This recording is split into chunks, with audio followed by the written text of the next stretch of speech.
Hi there, and welcome to the Skylight Books author reading series. If you'd like to learn more about us and our many upcoming author events, please visit skylightbooks.com, where you can browse our inventory, buy books, and join our Friends with Benefits Club. You can also follow us on Twitter, Tumblr, and Facebook. To speak to a real live bookseller like me, please call 323-660-1175. Thanks for your support, and enjoy. All right, you guys, we're going to get started in just a moment, but I wanted to read a little bit about Holly. She came to Los Angeles in 1960, and in the early 60s, she worked at secretarial jobs and at high school teaching. Then in 1973 to 1974, she was hired by Poets in the Schools under a grant from the Federal Department of Labor as Master Poet Teacher for Southern California. Prado also taught widely in alternative educational situations, such as the Los Angeles Women's Building and Beyond Baroque Literary Foundation. From 1989 to 2009, she taught poetry in the Master of Professional Writing program at USC. And from 1975 to 2017, she taught private writing workshops. She lived with her husband, Harry Northrop, who is a film actor and a poet himself. They're both members of the founding members of Cahuenga Press. It's a poet publishing cooperative that has been publishing books of poetry since 1989, and they're a big friend of our store as well. So we're very excited that they're here today. So let's put our hands together for Harry Northrop. Thank you. There you go. Thank you very much, Christine. Well, the founding members are not only Holly and me, but James Cushing and Phoebe McAdams. And since many people here know Holly, I won't go into any further bio to further out what Christine said. She never really taught at Beyond Baroque. That's one thing that she didn't do. But when I met her, she was living on Russell, which is the next street up, a couple blocks on the other side of Hillhurst. And that was in 1977. And what's interesting about that place is she had been living there for a while, and next door to her was Alvaro Cordona Hine and his wife, Barbara Hughes. And he was a well-known poet and a painter. And Holly one time went to the poetry workshop that he taught, and there Amin Awan, who was a poet and a gardener who died a couple of years ago, he introduced Holly to the prose poem, which Holly excelled in. And in the mid-70s, 76, 77, Holly had three books published. She had Feasts, Nothing Breaks Off at the Edge from New Rivers Press, and Losses about the death of her father. So that was a big turning point for her. And Feast, when Feast was published, she gave a reading in the back theater where she gave the reading for Feast. And Feast is a very intricate, circular, inner,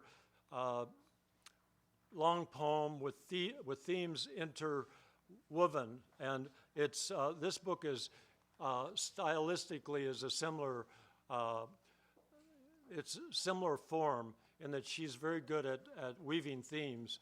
And when she was writing this, she was reading Charles Olson's I, Maximus, the Maximus poems, and also she loved Don DeLillo, who weaved very much.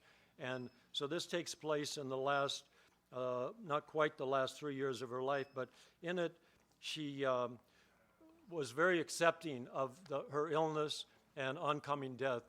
And she never complained. I mean, all that time, she had 5 major operations. There was a period where her body was actually slanted like that because of the shape of her hips, and she never complained. And then only twice, take her to rehab, ER, hospitals. I only heard her complain one time, one big complaint, and one, she wanted a prescription that they hadn't given her. But she was very strong in that way, and there was also a sorrowlessness which came from her study and practice of Buddhism toward the end of her life. She really understood the cycles of life. She was very tuned into nature, as many women are, and the moon and the turning of the seasons meant a lot to Holly. And in her private class, there's a number of women here who studied with Holly, and she was devoted to them, and they were devoted to her. I mean, if it weren't for the women who studied with Holly, all superlative writers, Cahuenga Press would not have as big a following, and it was like a magic circle. So Holly always deeply loved the women that she worked with. That was a big part of her life. So today what we're going to do, we're going to read three sections from here. One whole section, Phoebe and I will read, but what we'll do is James Cushing will start, and then Phoebe, and then me. But just a moment before we begin, James Cushing is a professor of writing and English at Cal Poly, and this may be his last year there. He's also the poet laureate of the former poet laureate of SLO for two times. He got his PhD from Irvine, and has a radio show, and he's had 5 books published. Phoebe McAdams retired from Roosevelt High after teaching there for at least 25 years, 26 years, and she's had many books of poetry. She's been involved in the poetry community in the New York poets up in Buffalo, Naropa, Bolinas, Ojai, here in LA. So all of us in Cahuenga Press, this was our 26th book of poetry, and this is Holly's 13th book that she's had published. So that's a little bit of background, and one thing that Christine may or may not have mentioned, I don't remember, Holly wrote reviews for the LA Times for 9 years, and then she had a column for 3.5 years. And what she did was, unlike a lot of people who review books for big newspapers, they review a lot of big presses because the big presses take out ads. Holly would go through the bin of books that they would get there, and she would look for small press mags or small press books and look for, the small press publications, because if anybody knows anything about poetry, you know that 90% of the great work in poetry, especially the innovations, are done in the small presses. I mean, you can go back to, Hogarth Press. You can go, Virginia Woolf. You can go back to Anais Nin's press that she and her husband did. You can go Alice James books, a feminist press. New Directions, Black Sparrow, Cahuenga Press, among many others. So with that said, thank you all for coming and for blessing this book right here. And one last thing I just thought about before Jim reads. I was reading this morning. It's a nice little piece about what if I can find it right here. It's all about remembering. Oh, right here, just a stanza. She says here, I won't go into what goes on beforehand, but she says, "No, we are better than this. We bow to our dead.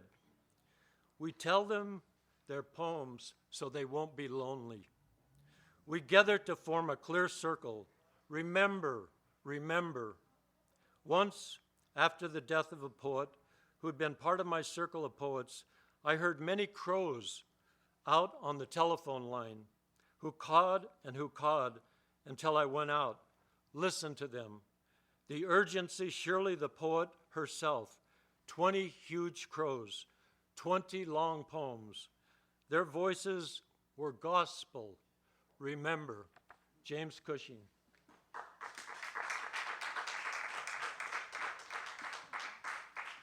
Thank you, Harry. Thank you all very much for coming. Weather is Holly Prado's last book, and it's subtitled A Poem, A Chronicle, since the entire book is one long poem in the form of a diary. And the diary covers 3 years, from October of 2015 through September of 2018. And each of those 4 years is divided, of course, into 4 seasons, as the year is naturally divided. And so I'm going to read the first section of Year 2, Part 1, October to December 2016, which is to say a poem with an autumnal setting in an autumnal cast. This is entitled Profusion. 1. Today's O in October. The wheel of the years picking up speed. Exactly like two skinny boys outside the window. Short-sleeved white t-shirts, overlong jeans. Their age is the time when nothing quite fits. They're caught on the wheel, just as I am, as all of us are in our weather's terse blue. This lunar month for old Celts marked the dream veil's quick thinning.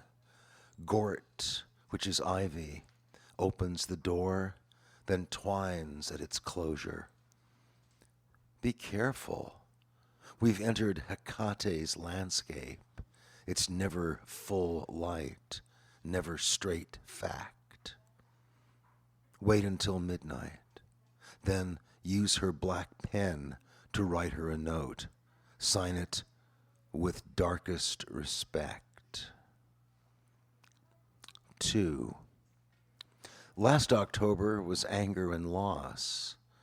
Today, all the pumpkins have come to the stores. Orange, the O of profusion, year's harvest as roundness, fat circles to show us we always return, knowing how little space can exist between earth and its crows who rush toward our dead, dead who can read what we send in the beaks. My password some days is solemn, and some days is one long, blank sigh. Some days I pour myself out. Most nights I recall that the ancients hid their bare faces from horror, from Hecate's death-giving mood. Persephone is dragged once again to the underworld, to Hades, her husband, god of all souls, where she reigns as soul goddess, eating red pomegranates. The red is an unlit version of color, invitation to stare, wonder what souls really look like if this isn't it. I believe that it is, the roundness, the wheel, an inside packed full of seeds which any soul knows is the start of what's coming to birth. Don't worry. Mysteries have their conclusions which aren't ever answers. Gravity, weakest of forces, does hold us in place. Even the crows, sleek and bombastic, settle onto phone wires above me, say they need angels to help with their messenger work. I can't summon those forces, but I can locate candles, which angels adore.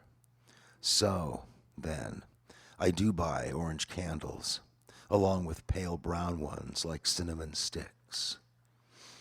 I remember my friend who wished for a magical life. She died young. After some years, I dreamed her. Andrea waited across a broad river for a great celebration. She'd become Queen of Halloween. We simply worshipped her power to enchant. Why am I sure that dreaming redeems what we need?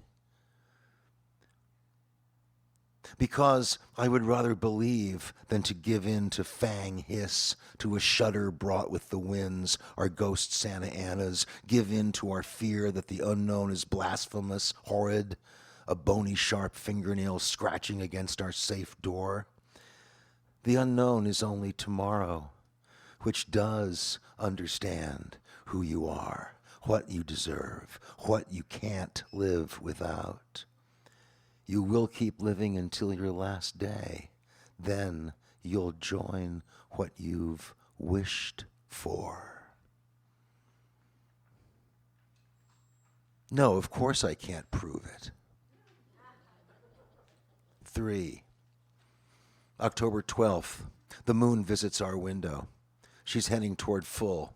In another 3 nights, we'll have round and spectacular moonlight, which wakes me, then sends me to sleep once again. a kind moon, non-glaring, intelligent brightness, offering comfort in spite of the world's broken song. Yes, she can bring destruction, controller of tides, but not at this single moment when arrival means waking in bed, seeing this moon through the window. We can depend on the moon and on the seasons. In this shaky October, political rancor, anniversaries recalling horrible breakups, a friend unable to see, everyone's knees giving out, my collection of scarves collapsing in color-strewn ruin.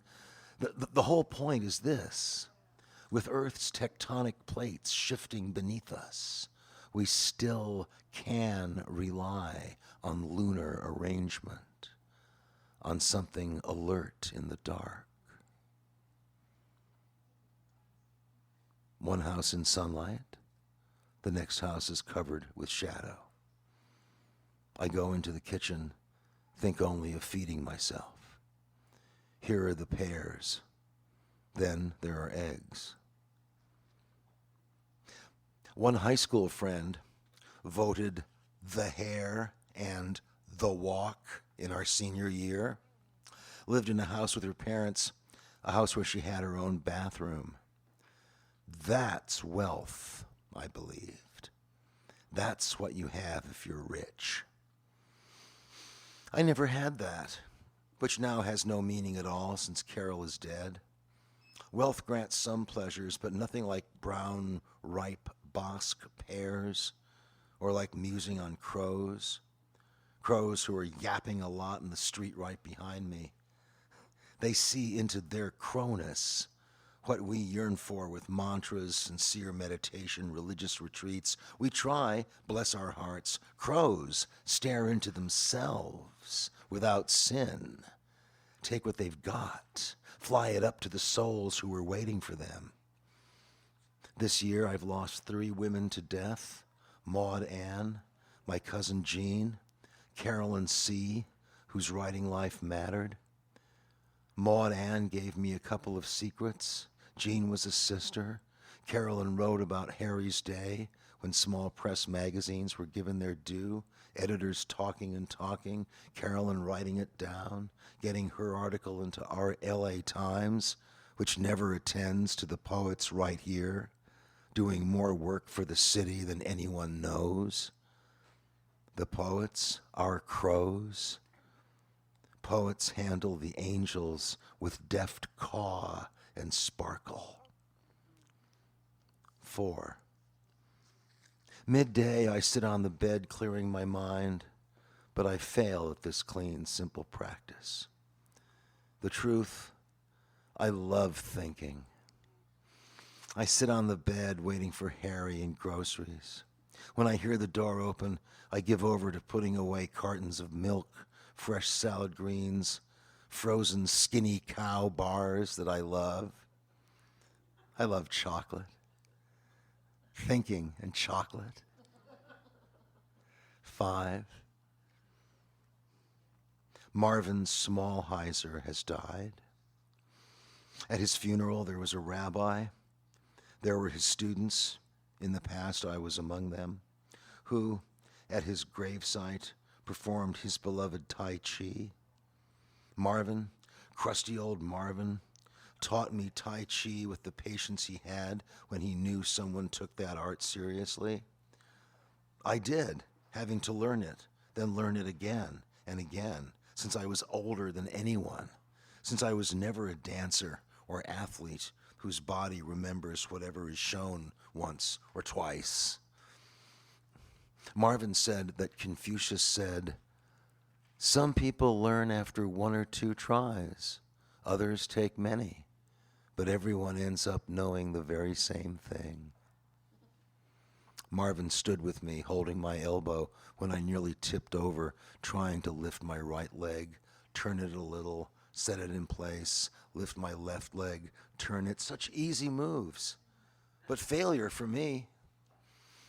Yet I did make small progress, and again more small progress, until I could do Yang-style long form with the others. When I am asked about my religion, I say I'm a Christian Jungian Taoist. The Tao is because Marvin taught me Tai Chi, turning a leg one way and then the other. Since Marvin has died, I've found a prayer that is Buddhist because Marvin said he was that more than anything else. In the prayer, there's a wish for us to be sorrowless. When I think of the deer who once dashed through the grass where we practiced Tai Chi, its marvelous grace, its animal strength, I think I can move more towards sorrowlessness, accepting what I am given, slow progress or smooth leaping joy. Dia de los Muertos, and here's my long list of those who have mattered to me, who are dead, whose names I recite, adding some every November 2nd. I read out loud, I take my time, and then I come back to November's profusion, October's bright O, meaning orange pumpkins, harvest, and everything Keats ever wrote. From Year 2, Part 1, from Holly Prado's Weather. Thank you.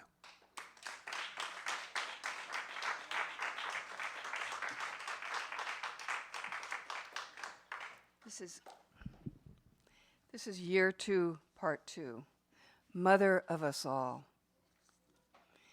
I always like sunshine on the houses across the street, Harry says, early New Year's morning. I do too.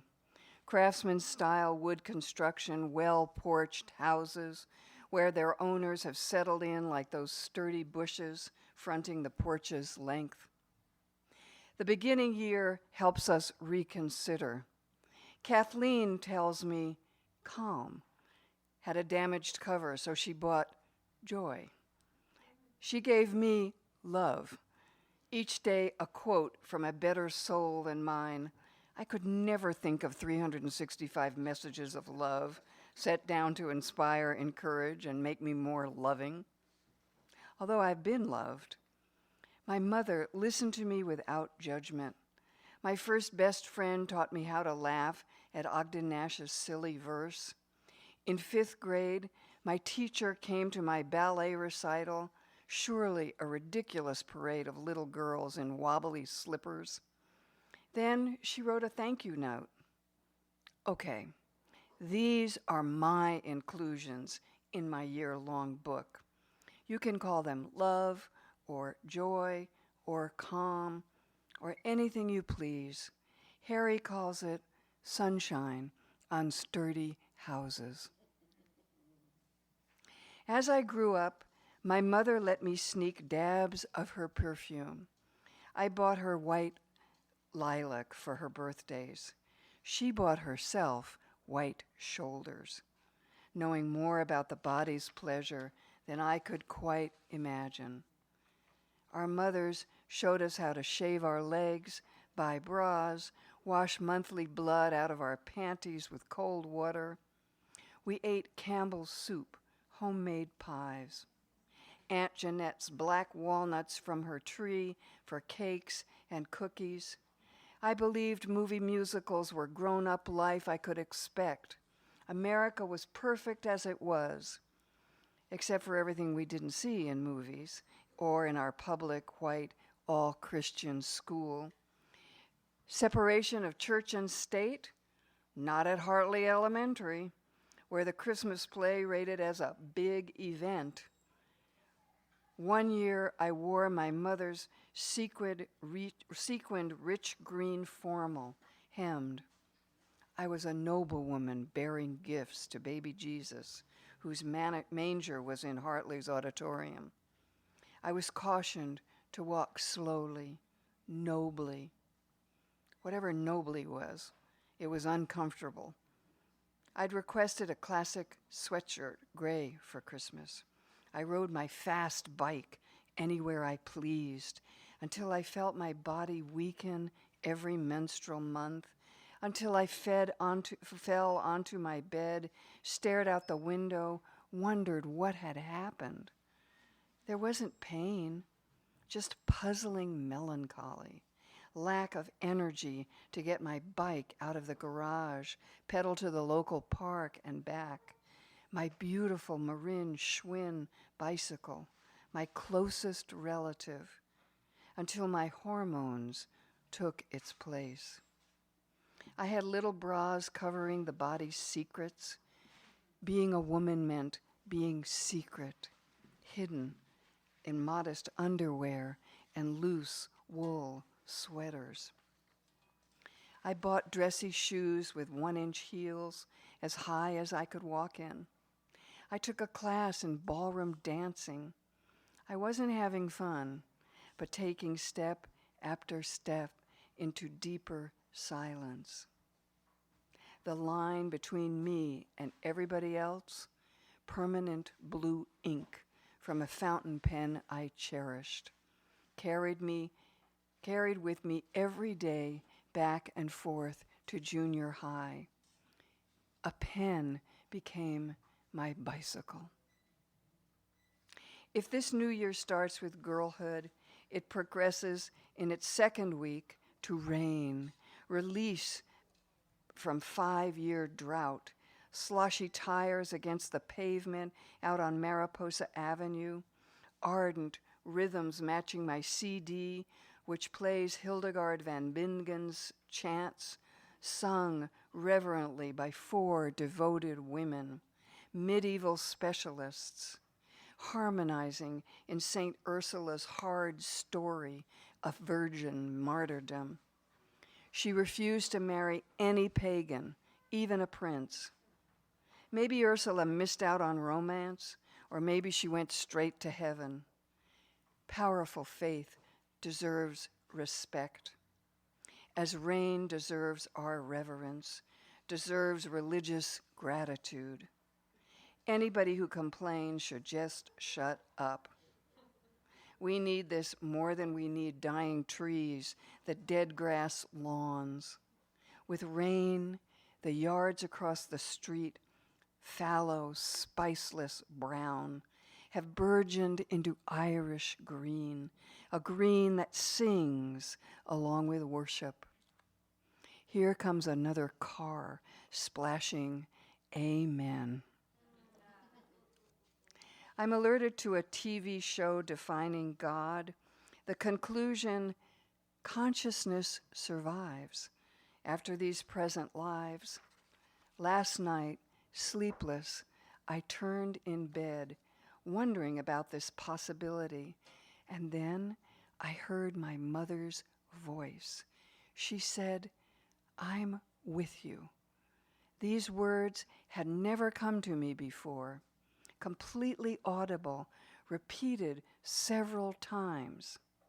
She died in 1954. Has she been waiting, alert, until she knew my friend had said, consciousness survives? I slept a little, not the whole night through, but enough to get me into morning. Harry brings home roses with the yogurt, the toilet paper, and the walnuts. Red, red, red. These flowers set in water, accompanied by greenery, now on our table in the place we keep for loveliness. Kuan Yin, goddess of compassion, meditates with the Cambodian wooden Buddha in our living room, a corner where some sacred objects gather, including an orange pumpkin from the fall, which keeps its freshness next to Mr. Buddha, as I address him every morning. Kuan Yin, the great mediator, with her patient strength, may save us if we let her, if we keep ourselves attentive to her myth. When Kuan Yin reached the gates of paradise, she heard the cries of suffering people. So she returned to earth. She gave up eternal something beautiful for us. Her little statue has its place right next to Mr. Buddha. Harry said last night as we fell asleep, "Adios, day." This new morning, he asks to warm my clothes on our floor heater, which he does for his own shirt and pants. We see nothing but politics grinding away on TV. There's fear in friends' voices as they give reports on Donald Trump, new president, on our own country's horrible divisions. I think of Anna Akhmatova, banned from Russia's approved list of poets, in poverty, in anguish for her son's imprisonment, speaking her poems to friends who memorized her lines until it was safe to write them down again. Lucky us, so far, we are warming our clothes, taking our baths, watching TV. Thousands and thousands last weekend marched in the street for women's rights, for our immigrants, for the natural world, for little knit hats keeping their ears from the chill. I marched through the 60s with that era's causes and slogans, anti-war, pro-civil rights. I haven't forgotten that nothing is solved. There's a new documentary, I Am Not Your Negro, James Baldwin's life. Here he is again in front of me, reminding me how ignorant I am, always because I'm white. I'm angry too, James Baldwin, with anybody thinking that I'm wrong to be exactly what I am, what I can't change, to be a woman, to have an old infertile body. I don't own houses or a business or portfolio with thick investments. We live here in East Hollywood, which a restaurant critic once described as a decaying neighborhood. She should have seen that we are Latino, Filipino, Peruvian, white, African American, Armenian. Frank, a handyman for our apartments, is Russian.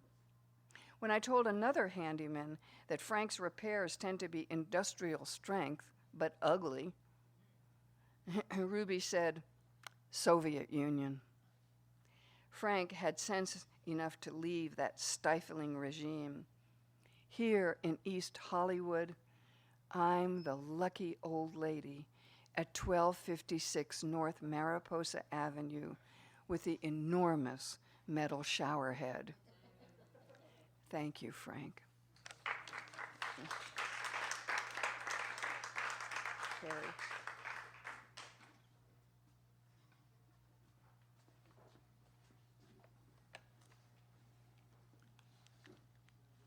I already have 2 lemons. I think I've asked that 2 more be delivered. What's delivered? A bag full stuffed with yellow lemons. How can I make use of these? So many ripe lemons, so many, many lemons. Awake, I remember someone wise telling me about too many lemons from a tree. I like to put them in a bowl and look at them. Natural beauty, not always to be used, but to be admired. Plump lemons piled in a bowl, lemons just to look at. I have 2 more dreams of gifts to go with the lemons, the many, many lemons. I sort through soaps I have, deciding what I need to buy. Then, just behind me, I see new bars, delicious smelling soaps, the ones I love. Where have these come from? Then the final dream. I check a pile of panties in my drawer, relishing the clean pairs, thinking that I have enough, although no woman ever has enough of favorite panties. And yes, suddenly right next to these I find a new stack of exactly the kind of panties I have bought for years. Who has put them here? Who knows what I want so intimately? Awake, I write the dreams, and as I write, I realize only my mother would give me sun-yellow fruit in winter, then fine soap along with panties nobody else would think to place in this one drawer. My mother obviously has been collecting evidence of all the years she and I have been apart. February, hinge, which gestures winter into spring, not yet, not quite, but when today sweeps the world brain clean. Spring is never simply purple iris. It brings with it birth pangs, prehistoric fetal growl, mammalian throb, those swollen breasts. A man walks on our roof. He lops off overhanging branches from the Chinese elm nobody can stop. Elm roots tangle through our pipes, make our toilet, sink, and tub a mess of sewage. Above us, branches cram themselves across the roof, scraping claws, unwilling to give up until they're cut, then piled along the walkway, chopped into smaller pieces, finally taken to the trash. The tree remembers, though, how to make its branches and invasive roots.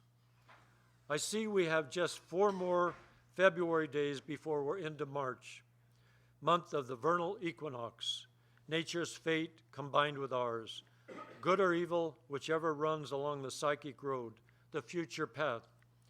Children's shouted laughter now outside our house could be long wail, loud keening for their tiny past, 5 or 6 or 7 years they've lived, furnished themselves with memories, learned to write their swift identities across the top of any paper, given them to hold their names, not let go. Once we know our names, our private fate can find us. A man once said to me, "Women smell like olives." My menstrual blood carried the taste of iron. Why not be earth's flesh? Olive salt and brine, iron strength. March, sacred to Mars, our necessary strength, iron in the blood and this month's stone, bloodstone, symbolizing courage. I take my courage from my history. Once I cried as I watched junior high school friends wave and wave, jump up and down until the train was too far down the track for me to see them. I cried as long as I could cry. Then I forgot the friends, the house I'd lived in all my life, forgot our vacant lot's catalpa tree, my secret lilac bush, the Civil War sword in our basement belonging to my own great-grandfather's courage, not to mine. For the time I needed courage, years, I lost the gift of crying. In ancient Rome, this month began the year. It carries spring. Of course, everything's beginning. The gods are cruel, the gods are kind. What will it be today? This painting on the wall, dark blood red, was something like the sun behind it. Blood mixed with light, today's first given. My thought a year ago, sometimes the best I can do is shut up. I wrote this as birds were swooping into spring, birds throat strong and whistling, everyday birds swooning ecstatic, music that verges on Lent, sacrifice, dying, then miracle. Lumina, blue letters, painted across the side of a white van going by, blue sky, white humming clouds, a van made of paint and sky, finishing March harshness. Harry lights a white candle in front of my breakfast. With a candle, you're never alone, he tells me. His love is always a mother as well as a lover to me. Interlude. I left the family dinner to go outside. I loved my mother and father. The aunt, uncle, and cousins gathered the dinner table, but suddenly I had to get away. Shivering in the early spring Nebraska weather where patches of snow still lay on the ground, trying to melt, but having a hard time of it. I headed for the alley that separated our house and yard from the Saunders, directly across from us. I walked looking down, watching my step, not sure where I was headed. Then, in the middle of the alley, lifting from a muddy pile of snow, I spotted a cluster of bachelor buttons. Their blue was a vivid purple blue, surprising and beautiful in the steadily darker evening. I knelt in the snow to look at the flowers, their ruffled petals like fragile wings. Even at age 10, I understood the moment, nature's ascendance out of winter's dormancy. This was proof of God, no doubt about it. I told no one. My family and I shared a mild version of Protestant Christianity, benign enough, but our congregational church never satisfied me. Divine revelation in a common flower would have made no sense in a religion of memorized prayer, solid good works. In college, I lost my religious faith completely. Our snowy alley had nothing to do with passing Latin literature in translation. On my small college campus, there was art, though: theater, painting, music, poetry.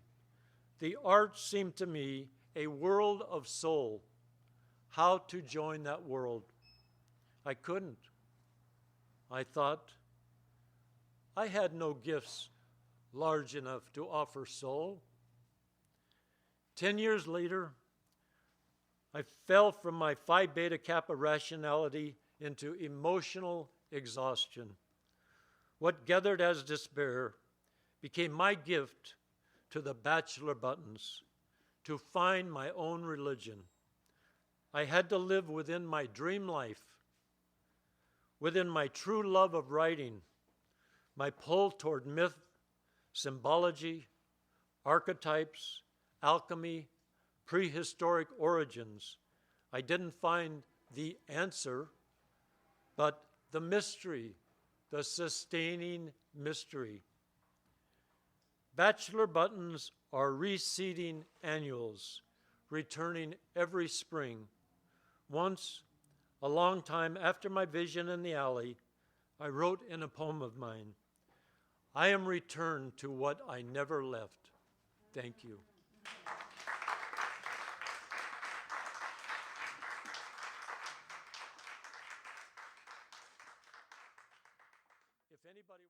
You've been listening to the Skylight Books author reading series. Don't forget, you can listen to this and all of our other great podcasts at skylightbooks.com. Thanks again for stopping by, and we hope to see you soon.